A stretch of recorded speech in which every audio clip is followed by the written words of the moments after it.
하나님 말씀 에베소서 3장 14절로 19절입니다.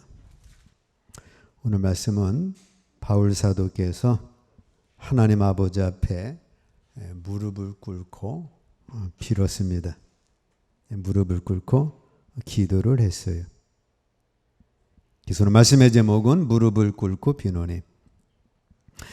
무릎이라는 것은 원어로는 이제 바라크라 그래요. 또 복도 원뜻이 바라크라고 합니다. 그러니까 무릎을 꿇는 것은 결국은 복이다. 그래서 복, 바라크, 무릎도 바라크. 무릎을 꿇는 것은 복을 받는 것과 같은 뜻이 됩니다. 무릎을 꿇는 것은 우리 위를 쳐다보는 것이에요. 위에 계신 하나님을 쳐다보는 것입니다.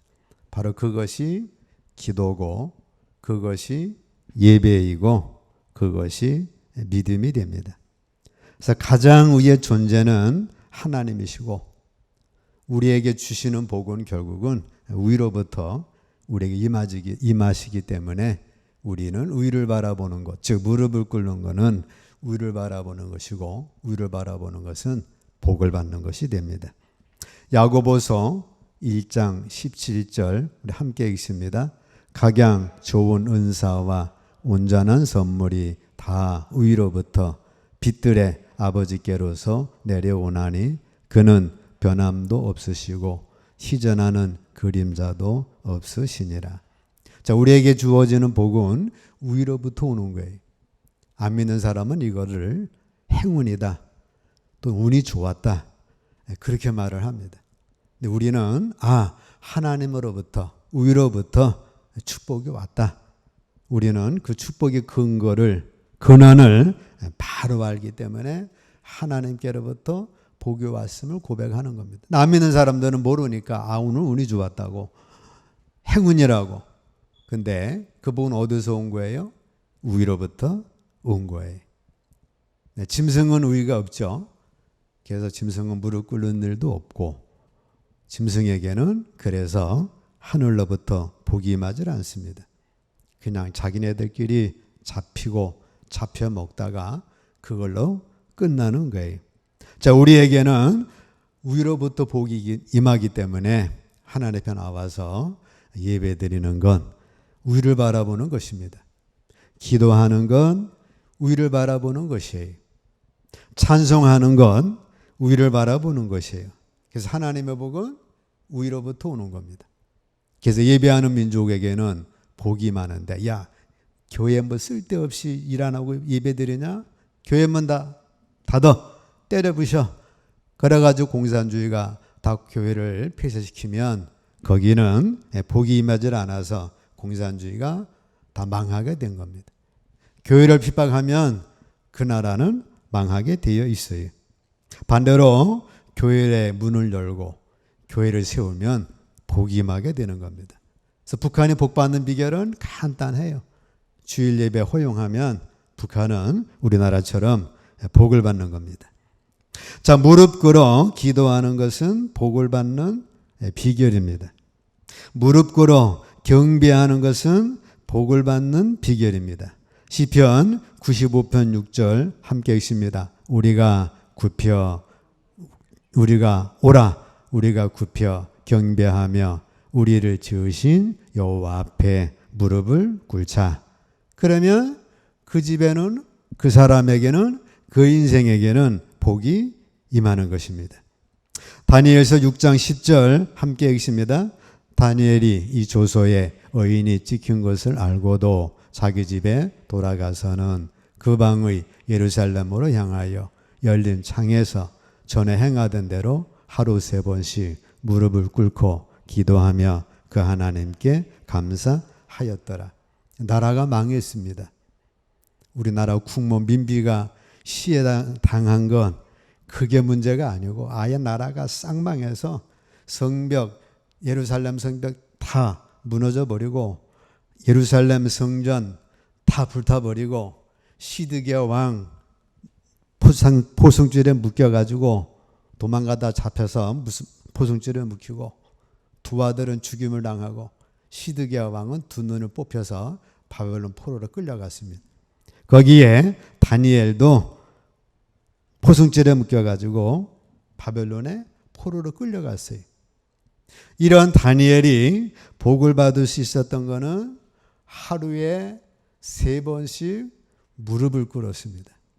그리고 하나님 앞에 그 상황에서 감사하며 기도를 했어요.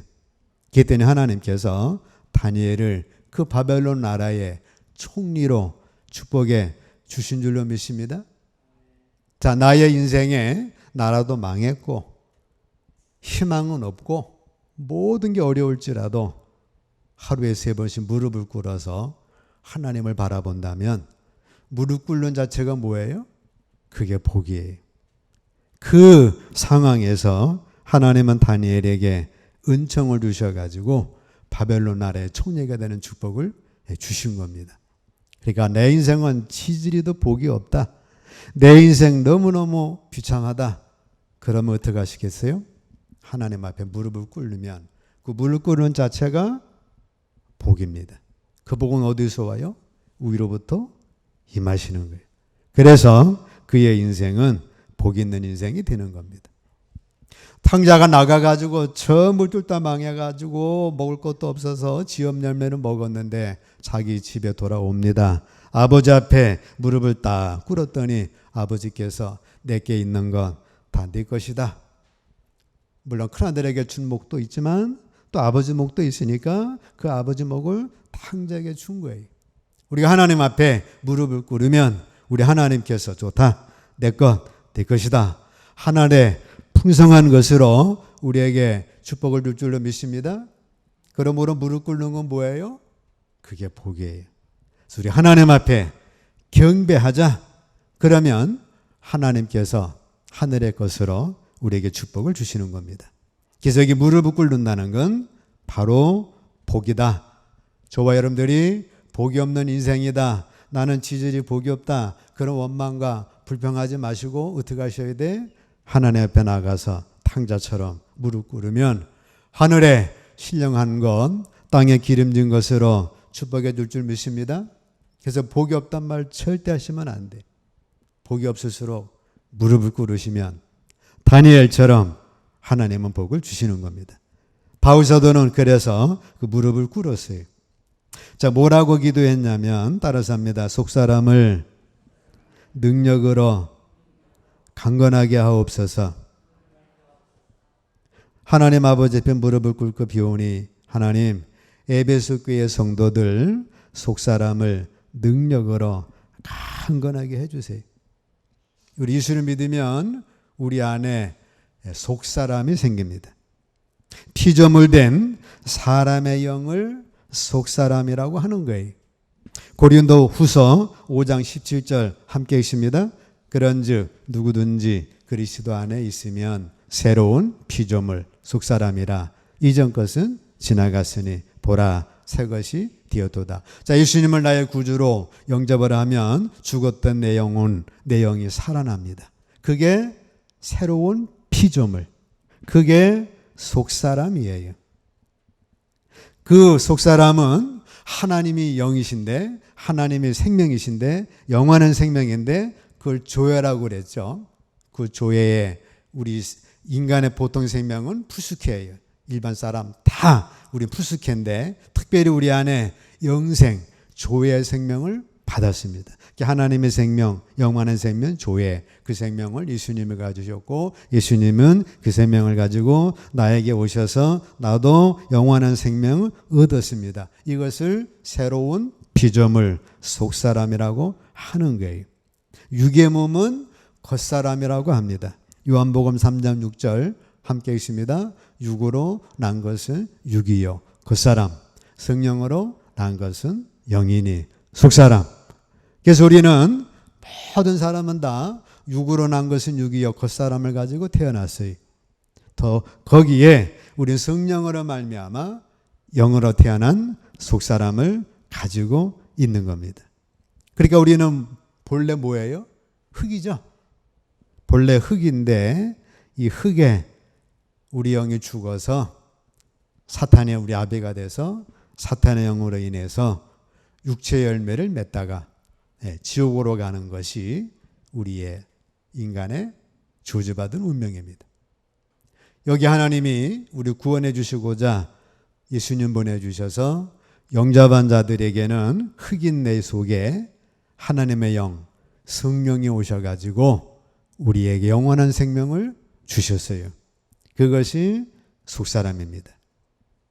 자, 여러분들은 속사람이 있는데 바울 사도께서 기도한 거는 우리 모든 성도들이 겉사람보다 속사람이 더 능력으로 강건해지기를 기도한 거예요.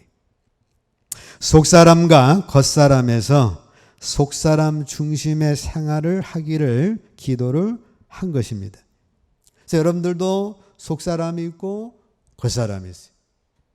근데 내가 겉사람을 중심해서 살아가느냐, 속사람을 중심해서 살아가느냐, 거기에 따르는 열매는 다른 거죠.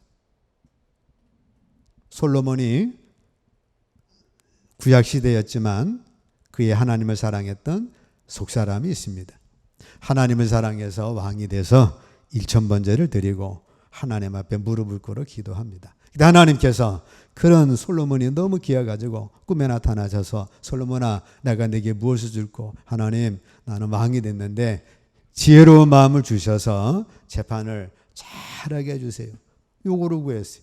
하나님은 너무 기쁘셔가지고 솔로몬이 구하지 아니한 수도, 부도, 많은 축복을 주었습니다. 자, 그 축복을 받고 나서 솔로몬은 이제 속사람 중심의 삶을 살지 않고 겉사람 중심의 삶을 살아갑니다. 그래가지고 왕궁을 짓자. 왕궁을 20년 동안 성전을 짓자. 성전 최고로 짓자. 그래가지고 성전 짓는데 온 힘을 다하고 거기에다가 일천궁녀를 데려오고 궁녀들마다 궁을 지어주고 옷을 만들고 정원을 만들고 온갖 겉사람을 중심해서 살아가게 됩니다. 그렇게 살다 보니까 결국 솔로몬은 모든 걸 잃게 돼요. 전도서 1장 2절 함께 읽습니다. 전도자가 가로되 헛되고 헛되며 헛되고 헛되니 모든 것이 헛되도다. 겉사람을 추구하며 살다 보니까 결국 죽을 때 보니까 겉사람 추구하며 살았던 것들은 다 별 볼 일 없는 것이 되어버렸어요. 그래서 솔로몬이 깨닫고 고백을 하게 됩니다. 어떤 고백을 하게 돼요? 하나님을 경외하며 그의 명령을 지키지어다. 이것이 사람의 본분이니라. 다시 돌아와서 속사람을 중심에 사는 삶, 그것이 진정한 축복이 되는 걸 고백을 했습니다. 자, 우리가 살아가면서 우리가 겉사람을 중심해서 살아가게 되면 결국은 그 겉사람을 따라 실속이 없어요. 유행만 쫓아 살면 어떻게 돼? 실속이 없더라. 뭐가 실속이에요? 내 속에 있는 그 속사람을 따라서 하나님의 말씀을 쫓아 살아가는 사람. 그러므로 우리는 속사람과 겉사람에서 속사람 중심의 삶을 살기를 축복합니다.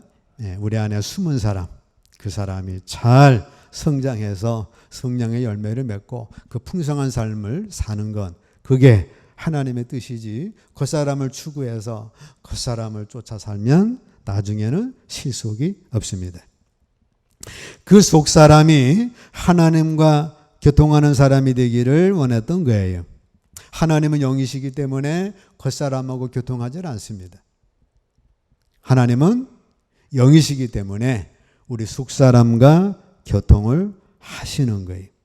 그래서 여러분 기도할 때도 속사람, 성령의 음성을 쫓아 마음으로 기도할 때 중심의 기도가 되는 것이고, 봉사할 때도 성령의 힘으로 봉사할 때 그 봉사가 진정한 봉사가 되는 것이고, 사업가는 하나님의 지혜와 지식으로 사업을 함으로 그리스도인의 기업을 잘 일으킬 수가 있는 것이고, 약한 자는 그리스도 안에서 강해지고 무능한 자는 유능해지는 것입니다.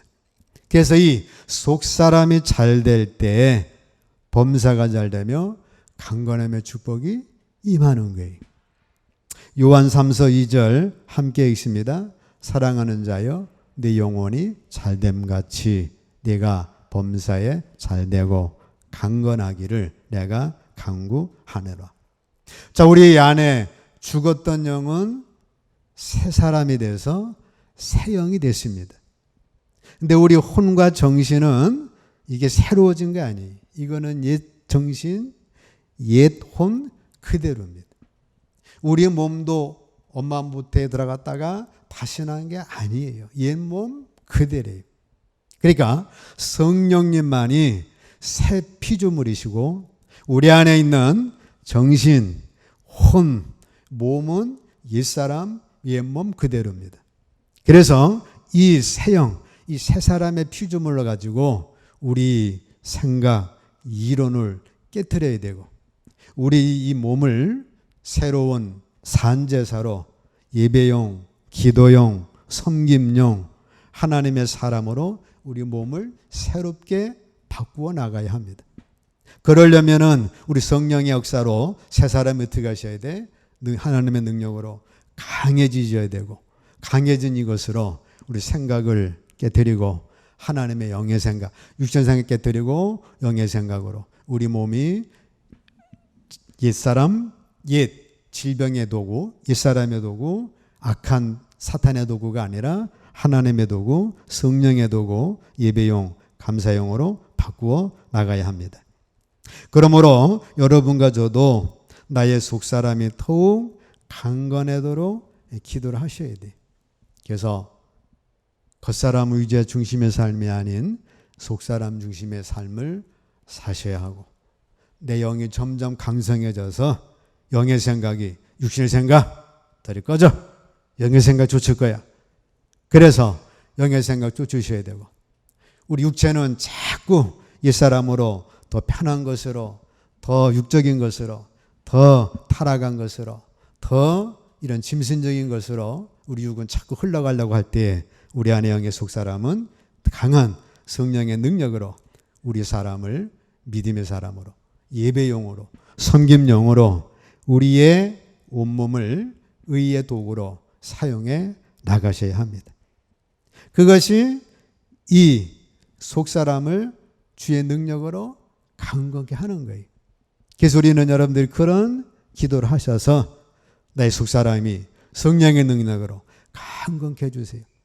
그래서 육신의 생각보다 영의 생각 쫓아서 살도록 우리 몸이 의의 병기가 되도록 사는 것, 그것이 나의 속사람이 더욱더 강해져야만 할 수 있는 겁니다. 자, 세 번째 따라서 합니다. 믿음으로 말미암아 그리스도께서 너희 마음에 계시게 하시옵고, 즉 그리스도께서 에베소 교회 성도들의 마음에 항상 계시기를 기도했어요. 내 마음에 그리스도께서 항상 계시옵소서. 에베소 교회 성도들 마음에 그리스도가 항상 계시옵소서, 그런 기도한 겁니다. 그리스도께서 내 마음에 계셔야 성도예요. 로마서 8장 9절 함께 읽습니다. 만일 너희 속에 하나님의 영이 거하시면 너희가 육신에 있지 아니하고 영에 있나니 누구든지 그리스도의 영이 없으면 그리스도의 사람이 아니라. 우리 목사라 할지라도 그 속에 그리스도의 영이 없으면 그 사람은 그리스도의 사람이 아닙니다. 아무리 장로님이라 할지라도 그 속에 그리스도의 영이 없으면 그리스도의 사람이 아니에요. 아무리 권사님 집사님이라 할지라도 그리스도의 영이 없으면 그리스도의 사람이 아니에요. 근데 우리는 거기 속습니다. 목사람이니까 당연히 그리스도인이겠지.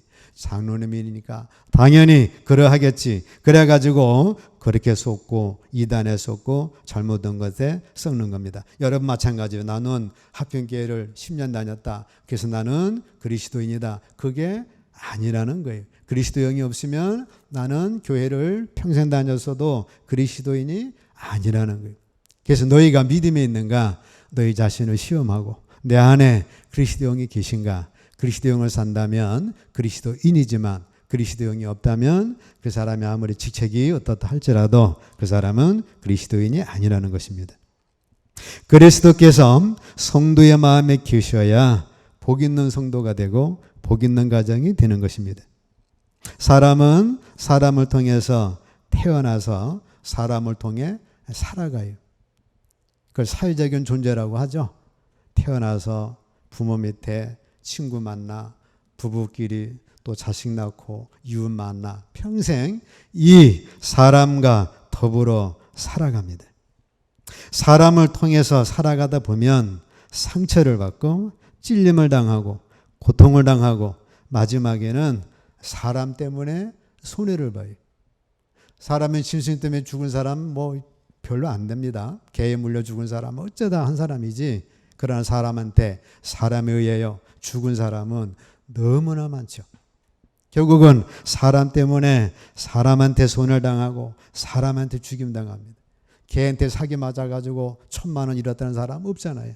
사람한테 사기 맞아가지고 사람한테 손해봅니다. 그래서 사람이 싫어지고 미워지고 꼴보기 싫어지고 그 사람을 떠나고 싶어 해요. 그래서 요새는 자연인도 많잖아요. 자, 우리는 사람 때문에 상처를 받아서 시간도 손해봅니다. 명예도 손해보고 마음도 손해보고 돈도 손해보고 자꾸 손해를 보게 됩니다. 사람을 통해 좋은 것도 오지만 사람을 통해서 나쁜 것도 오는 거예요. 그래서 여러분들이 반반씩 온다 생각하시면 됩니다. 아무리 좋은 사람에게도 반은 좋은 게 오지만 또 반은 나쁜 게 오는 거예요. 그러니까 부부간에 살아도 남는 게 평생 한이 남게 됩니다. 자, 우리는 다 사람 때문에 손해보고 사람 때문에 불행해지고 사람 때문에 마음이 상하고 사람 때문에 우리 인생이 전부 다 실패합니다. 다시 그렇게 사랑했는데 그 자식 때문에 손해보는 사람 얼마나 많아요. 연인끼리 그렇게 사랑했는데 그 연인 때문에 손해보는 사람이 얼마나 많아요. 자, 이런 것들이 아담 안에서 온 저주예요. 그렇지만 우리는 사람 없이는 또 살 수가 없습니다. 그렇죠? 사회적인 존재니까. 그 남자 미워서 이혼했는데 나중에 보니까 또 남자 만나 재혼합니다. 그 여자 밉다고 이혼했는데 나중에 또 여자 만나 또 재혼합니다. 사람은 혼자 살 수 없는 존재이기 때문에 그렇습니다. 사람이 미워 이혼했지만 또다시 재혼합니다. 사람 없이 살 수 없는 존재이기 때문에 그렇습니다. 그러니까 우리가 만나는 사람마다 얘기하는 사람마다 같이 사는 사람을 통해서 내가 상처를 받고 손해를 보고 그 사람을 통해 내가 찢기고 그 사람을 통해서 내가 불행해지는 것이 현실이에요. 그래서 평생 윈수 누구예요? 부부간이죠. 황혼이오 증가. 오래 살수록 더 사랑이 뜨거워져야 되는데 황혼이오 계속 증가합니다. 어린아이들이 방치돼서 부모에 의하여 비참한 죽임을 당하고 가족 간에 소송하고 집안 식구가 성경 말씀처럼 원수가 됩니다. 어떻게 하셔야 돼? 나의 마음에 그리스도가 계시질 않으면 우린 짐승의식, 본능의식으로 흘러가게 돼서 우리 인생은 이렇게 평생 왼수로 마지막에 남는 건 한만 남고 그리고 자식이 왼수가 되고 부부가 왼수가 되는 이런 삶으로 흘러가게 됩니다. 자, 여러분과 저도 마찬가지죠. 다 사람 통해서 밟히고 밟고 상처받고 상처 주고 누르고 눌림받고 실패하고 불행했던 사람들인데 감사하게도 우리 안에는 그리스도께서 와 계신 거예요. 예수님 때문에 상처받은 것 우리 치유할 수가 있고 용서할 수가 있고 용서받게 되고 하나님 은혜, 큰 은혜 때문에 상대방을 사랑하고 섬기고 이해하는 축복해 주는 이런 축복의 삶을 살게 된 것입니다. 이런 새롭고 상길 된 건 그것이 바로 내 안에 오신 그리스도 때문에 그렇습니다.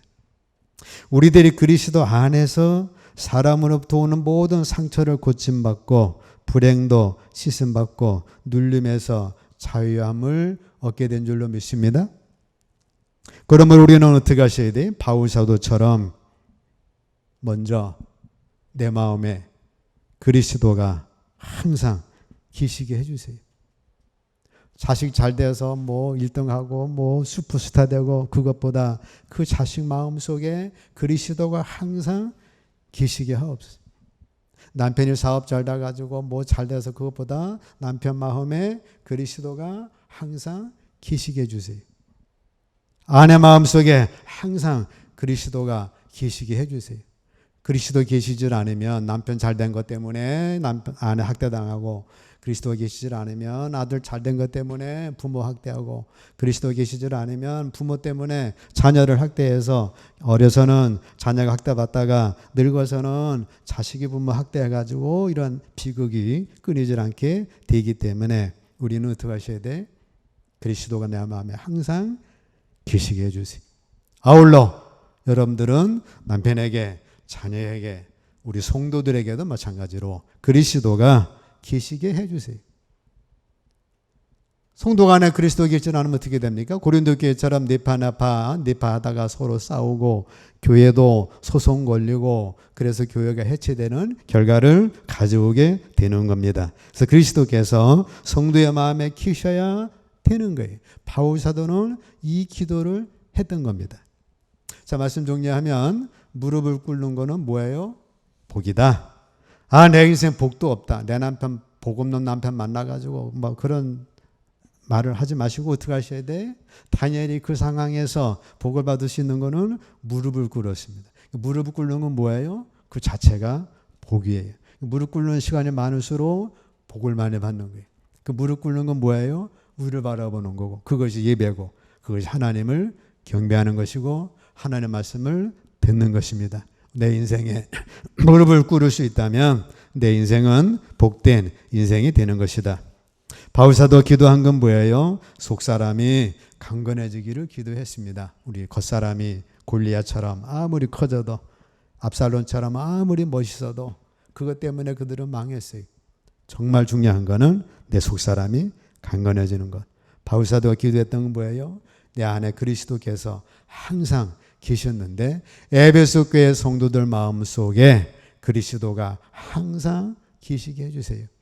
여러분들 속에 그리스도가 항상 계시기를 축복합니다.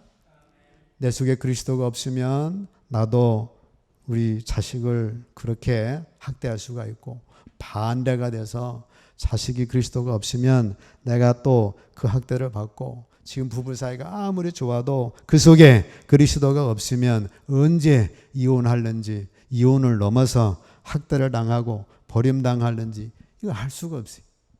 제일 중요한 건 내 안에 그리스도가 항상 계셔서 주님으로부터 받은 용서해주고, 받은 사랑으로 사랑해주고, 눌림에서 자유케 됨으로 인해서 우리의 삶은 더 큰 은혜와 축복의 삶이